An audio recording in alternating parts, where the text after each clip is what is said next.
Oui, bonjour. Donc, merci pour l'interview. Donc, moi, je suis Stéphane Poufari, je suis le fondateur d'Énergie 2050, une association qui travaille sur l'environnement, le développement durable et le changement climatique.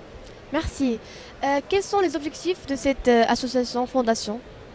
Alors, en fait, Énergie 2050, quand on l'a créée, en fait, c'est pour répondre finalement à une grande question qu'on se pose tous et dont la réponse est assez évidente, c'est comment se fait-il qu'au regard des grands enjeux, des grands défis pour lesquels on est tous d'accord à agir, finalement, peu ou pas de choses suffisantes sont mises en place.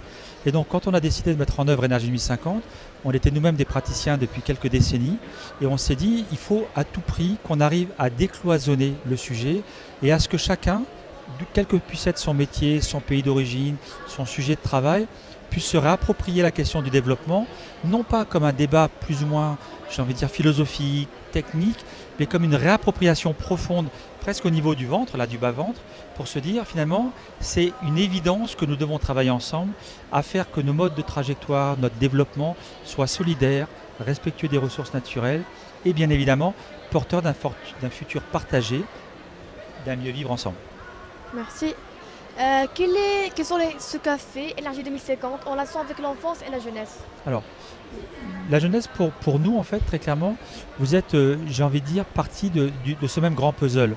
On ne peut plus imaginer aujourd'hui, d'une part, cloisonner ce débat spécialiste, le cloisonner dans un débat citoyen, dans un débat privé, public, enfants, adultes, parents. Donc très clairement, c'est une espèce de moment solennel où chacun doit se réapproprier cette question en se souvenant que quand on rentre à la maison, on est à la fois enfant parce qu'on a tous des enfants ou enfant parce que nous-mêmes on est enfant. On est à la fois professionnel mais on a oublié parce qu'on rentre, on est simple père et mère de famille. On est à la fois, quand on est un leader politique, finalement un simple citoyen quand on rentre à la maison. Et que finalement à un moment donné, si on ne parle pas tous le même langage, on reste dans un discours assez éthéré, qui reste souvent intellectuel et qui ne se traduit pas en actes. Donc pour nous l'enfance, vous êtes, j'ai envie de dire, une pépite pour le futur, mais une pépite qui doit comprendre cette émotion. C'est pas une pépite qui doit être en colère ou pas en colère. On n'est plus dans le temps de la sanction, de dire voilà, vous avez fait, vous n'avez pas fait. Aujourd'hui, nous on pense plutôt que chacun doit regarder en se disant oui, il y a un patrimoine lourd. Nous avons altéré la planète, nous avons altéré nos sociétés, nous avons altéré aussi l'équité sur Terre, parce qu'évidemment beaucoup de pays sont en souffrance, sont vulnérables, sont d'autant plus en souffrance au regard des questions climatiques. Mais aujourd'hui, c'est le temps, j'ai envie de dire, de la grande alliance. Cette alliance, non pas simplement rêvée, mais une alliance technique qui fait que si tout le monde conjugue le même mot à l'unisson, on va être dans l'obligation du résultat. Et Énergie 2050, c'est vraiment cette vision à la fois technique. On est, vous le savez, sur des sujets extrêmement pointus, sur les négociations, sur le carbone, sur la ville durable, le bâtiment, l'énergie.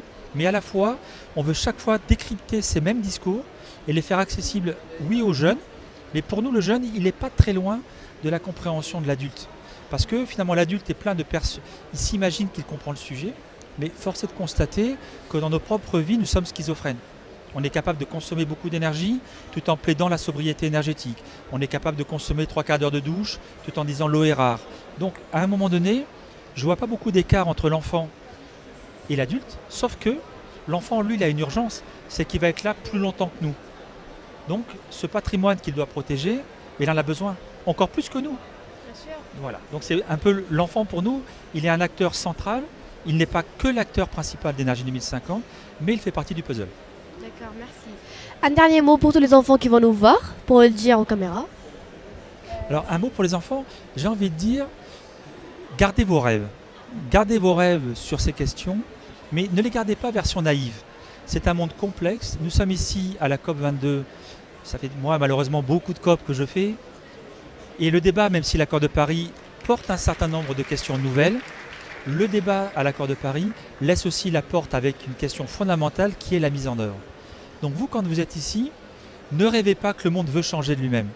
Nous sommes 195 parties contractantes en train de négocier, ce qui veut dire que ce monde contrasté, complexe, souvent schizophrène, parfois très arrogant, méchant, très consommateur de ressources, c'est le même qui négocie aujourd'hui autour de ce qui pourrait être une cause commune.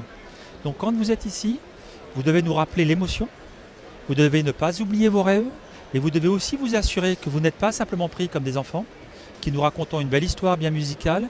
Vous devez aussi être là en rappelant, attention, nous sommes vos surveillants. Nous sommes les personnes vers qui vous devez et nous devons rendre des comptes. Voilà le message que j'ai envie de leur passer. Bien évidemment, bravo pour ce que vous faites. On essaie de faire modestement notre contribution depuis quelques années, décennies, j'ai envie de dire. Mais ceci étant, je pense que c'est une aventure qui doit se conjuguer au collectif. Merci beaucoup pour votre temps. Merci beaucoup pour cette interview magnifique. Merci beaucoup. Au revoir.